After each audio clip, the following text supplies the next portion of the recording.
ready. Once.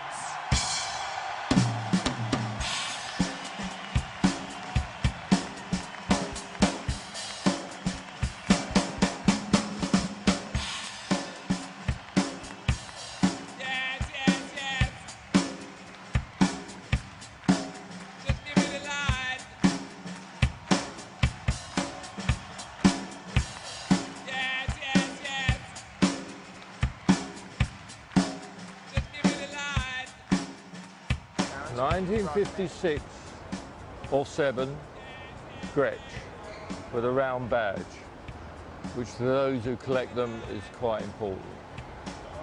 The era I've learnt to play, this particular make and drums were like what everybody loved to use. In the early 70s, I was doing a session for Ronnie Wood in Los Angeles, and one of his many solo epics, and he hired a drum kit from SIR, and the boy that got it, the drum kit, brought this along, which was like his favourite one in the place, and he looked after it, and I fell in love with it on those. I used it the whole time on Ronnie's, I've forgotten which one it was, album, but anyway, and I've had it ever since, and I use it all the time.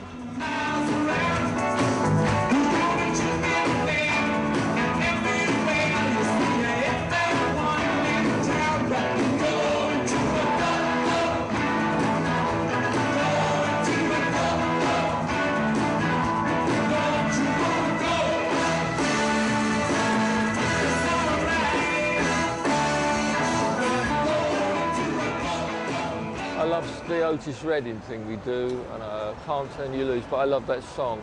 Going to a Go-Go is great to play. They're very straight ahead, and they're about the groove, really. You know, you haven't got, you just get into the groove, particularly with Going to a Go-Go. It's just a lovely thing, that beat, you know, with the tom-tom going.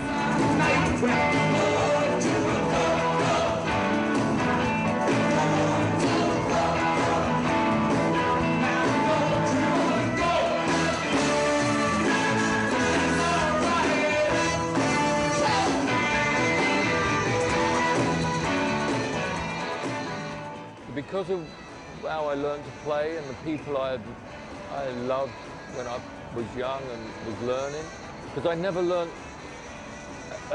in studies or anything. I used to watch people play and copy them. And all those guys happened to be jazz players, which is what I like, but it's very, very important, the ride cymbals, the different sounds and the way you play them, very important. Whereas in rock bands, it's not so important. I mean, some really, really great rock drummers, or guys that play rock and roll, have dreadful sounding cymbals, really, but they don't actually need them, you know. And engineers usually don't like cymbals that really ride over everything. I do, but that's the way I play, you know. They don't like that because it's not clean and not, you know, you can't control it.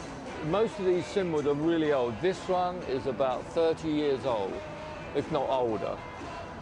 And this one is 30 years old, this flat, U-fit. These things break all the time, and these are really old. These are as old as these. So, but I keep lots of my things I keep for years. Not only drums, everything. This is a copy of an old one I had. This thing. I wouldn't bring it out here, it's too delicate, and I use that with jazz. It's called a swish, which is an Avides, and it's a really low ride. This is for pianos, really, but with ours, I use it with the guitars. That's just a crash that has a bomb there. That's a bomb, and that's a bottle. So you can see we went down very well some nights. And this thing is the usual, I use it as a crash. It's like a Chinese cymbal, same as that, except that's got rivets in. But this takes quite a hard bash every night, and they split on the edge, because you're not supposed, you originally weren't supposed to use, the way they're made, they're not really meant the way I play them, you know?